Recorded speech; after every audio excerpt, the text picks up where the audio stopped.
अक्सर हम सोचते हैं कि सफलता का रास्ता एकदम सीधा होता है ना। लेकिन क्या हमेशा ऐसा होता है?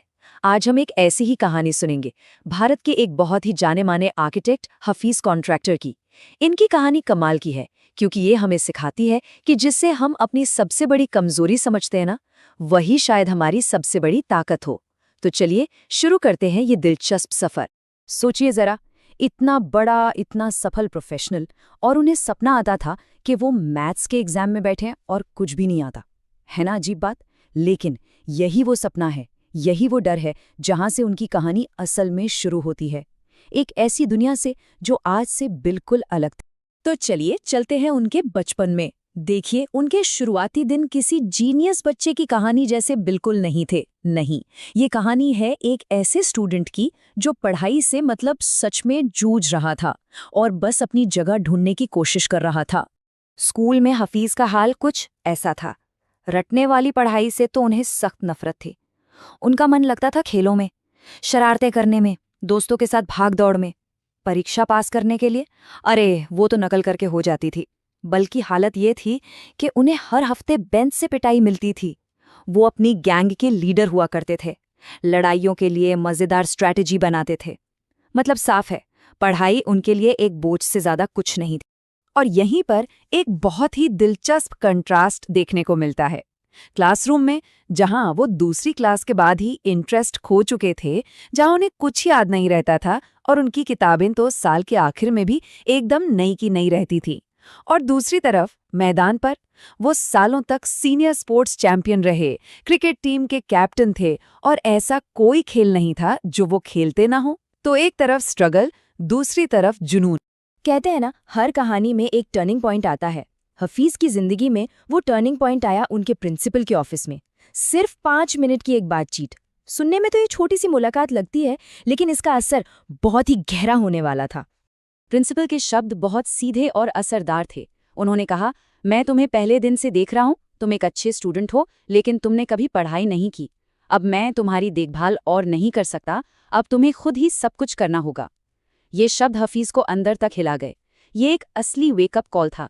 पहली बार उन्हें अपनी जिम्मेदारी का एहसास हुआ। प्रिंसिपल ने यह भी याद दिलाया कि उनकी माँ उनके लिए कितनी मेहनत कर रही हैं और अब वक्त आ गया था कि वो खुद अपने पैरों पर खड़े हों। तो बस प्रिंसिपल की वो बात उनके दिल में उतर गई। हफीज ने 1 साल तक जी तोड़ मेहनत की और नतीजा क्या रहा? उनकी एसएससी की परीक्षा में आए सिर्फ 50%। और जब प्रिंसिपल को ये पता चला तो उनका रिएक्शन जानते हैं क्या था? उन्होंने कहा, बेटा ये समझो कि तुम्हें डिस्टिंक्शन मिली है। और ये बात बिल्कुल सही थी। हफीज जैसे स्टूडेंट के लिए ये 50% किसी डिस्टिंक्शन से कम नहीं थे। ये हमें सिखाता है कि सफलता हमेशा 90% लाने में नहीं होती। ये सिर्फ नंबरों का खेल नहीं था, ये उस लड़के की कोशिश और बदलाव की एक बहुत बड़ी जीत थी। तो यहाँ से उनकी जिंदगी का एक नया चैप्टर शुरू होता है। और ये वो चैप्टर है जहाँ किस्मत उन्हें उनके असली जुनून की तरफ ले जाती है। लेकिन रास्ता रास्ता ऐसा था जिसकी उन्होंने कभी कल्पना भी नहीं की होगी। ये कहानी तो किसी फिल्म जैसी लगती है सच में। देखिए कैसे एक के बाद एक चीजें हुई। आर्मी का एडमिशन लेटर आया तो उनकी आंटी ने फाड़ दिया। माँ ने कहा, चलो बस ग्रेजुएशन कर लो। कॉलेज में जर्मन सीखने गए तो टीचर का देहांत हो गया। फिर अपनी कजिन से फ्रेंच सीखने जाना पड़ा और वही उनकी मुलाकात हुई उनके कजिन के पति से, जो एक आर्किटेक्ट थे। मतलब उन्होंने आर्किटेक्चर नहीं चुना, किस्मत ने उन्हें आर्किटेक्चर तक पहुंचा दिया। वो तो आर्मी या पुलिस में जाना चाहते थे, पर जिंदगी का प्लान कुछ और ही था। और बस उसी आर्किटेक्ट के ऑफिस में वो पल आया जिसने सब कुछ बदल दिया। वहां उन्होंने एक ड्राइंग देखी, एक खिड़की की बहुत ही एडवांस्ड टेक्निकल ड्राइंग, और उसे देखते ही उन्हें लगा कि इसमें कुछ गड़बड़ है। सोचिए, एक लड़का जिसे पढ़ाई में जरा भी इंटरेस्ट नहीं, वो एक प्रोफेशनल आर्किटेक्ट के काम में गलती निकाल रहा है। और उन्होंने सिर्फ सोचा नहीं, बल्कि पूरे कॉन्फिडेंस के साथ उस आर्किटेक्ट से कहा, आपकी ये ड्राइंग गलत है, आपने जो खिड़की बनाई है वो खुलेगी ही नहीं। बात शर्त तक पहुंच गई और जानते हैं क्या हुआ? हफीज सही निकले।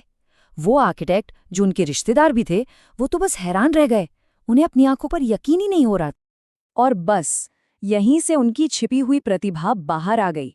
जैसे ही उन्हें वो फील्ड मिली जो उनकी नेचुरल एबिलिटीज से मैच करती थी, मानो सब कुछ बदल गया। ये एक जबरदस्त ट्रांसफॉर्मेशन था। ये बदलाव सच में देखने लायक है। देखिए, जो हफीज स्कूल में 50% के लिए स्ट्रगल कर रहे थे, उन्होंने आर्किटेक्चर के एंट्रेंस एग्जाम में A+ स्कोर किया।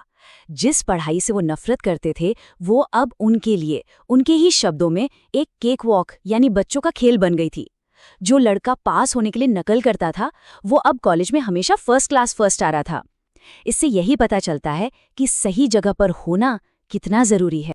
ये तस्वीर उस बदलाव को बहुत खूबसूरती से दिखाती है। जिंदगी में पहली बार वो सिर्फ पढ़ नहीं रहे थे, वो सीख रहे थे। और सबसे बड़ी बात, उन्हें इसमें मजा आ रहा था।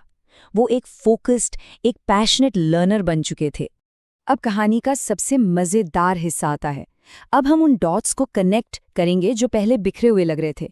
ये समझना बहुत दिलचस्प है कि उनके बचपन की वो शरारतें असल में उनके आर्किटेक्चरल जीनियस की नींव थीं। कैसे? चलिए देखते हैं। देखिए, जिन चीज़ों के लिए उन्हें स्कूल में सज़ा मिलती थी ना, वही स्किल्स आगे चलकर उनके काम आई।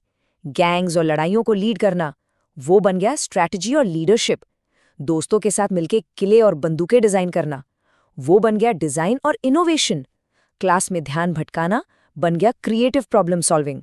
और तो और अपने क्लासमेट्स के लिए चॉक से बटन बनाना, वो बन गई स्पॉन्टेनियस डिज़ाइन की समझ। मतलब उनका दिमाग तो हमेशा से एक डिज़ाइनर का ही था, बस किसी ने पहचाना नहीं। और कमाल की बात तो ये है कि किसी ने पहचाना था। उनकी दूसरी क्लास की टीचर मिसेस गुप्ता ने। उन्होंने हफीज से कहा था, देखो तुम बाकी सब चीजों में बेकार हो, लेकिन तुम्हारे स्केच बहुत अच्छे हैं। जब तुम बड़े हो जाओ ना, तो एक आर्किटेक्ट बनना। सोचिए, दशकों पहले जब वो खुद भी अपनी इस प्रतिभा से अनजान थे, तब उनकी टीचर ने इसे देख लिया था। और सालों बाद जब हफीज एक कामयाब आर्किटेक्ट बन गए, तो वो खास तौर पर उनसे मिलने और उन्हें थैंक यू कहने गए। तो इस तरह कहानी एक सर्कल पूरा करती है। यहाँ आकर उन्होंने अपने अतीत और अपने आज को मिलाया और सक्सेस की अपनी एक बिल्कुल नई परिभाषा बनाई। ये जो इमारत हम देख रहे हैं, ये सिर्फ एक इमारत नहीं है। ये उस अनोखी यात्रा का एक जीता जागता सबूत है। ये उस लड़के की कल्पना का नतीजा है जिसका मन कभी पढ़ाई में लगता ही नहीं था। और याद है वो मैथ्स का बुरा सपना? आज उसी मैथ्स की परिभाषा हफीज के लिए बिल्कुल अलग है। उनके लिए मैथ्स क्या है? ये है डिजाइन, कंस्ट्रक्शन, साइकोलॉजी और सोशियोलॉजी। इन सबको एक साथ मिलाकर एक स्केच बनाने की कला। वाह! जिस विषय से वो इतना डरते थे, आज वो उनकी कला का कैनवस बन गया है। अब ये डरावना नहीं है, बल्कि उनकी क्रिएटिविटी का एक टूल है। तो कहानी सच में एक सर्कल पूरा करती है। वो लड़का जिसे मैथ्स के बुरे सपने आते थे, अब अपनी हर रचना में, हर डिजाइन में मैथमेटिक्स देखता है। ये कहानी हमें एक बहुत ही गहरी बात सिखाती है कि कभी-कभी हमारी सबसे बड़ी ताकत हमारी सबसे बड़ी कमजोरियों में ही छिपी होती है। ये जो स्पाइरल का सिंबल है ना, ये इसी आइडिया को दिखाता है कि जिंदगी हमेशा एक सीधी लाइन में नहीं चलती। कभी-कभी अपनी असली प्रतिभा को खोजने के लिए हमें घुमावदार रास्तों से गुजरना पड़ता है और वापस वहीं पहुंचना पड़ता है जहां से शुरू किया था, लेकिन एक बिल्कुल नई समझ के साथ। तो आखिर में ये सवाल हमारे सामने खड़ा होता है, क्या ये मुमकिन है कि कोई बहुत ही ओरिजिनल और इंटेलिजेंट इंसान स्कूल में अच्छा परफॉर्म ना करे? क्या ऐसे लर्नर को एक फेलियर कहना सही होगा? हफीज कॉन्ट्रैक्टर की कहानी हमें एजुकेशन, टैलेंट और सक्सेस को देखने के अपने ट्रेडिशनल तरीकों पर सवाल उठाने के लिए मजबूर करती है ना? सोचने वाली बात।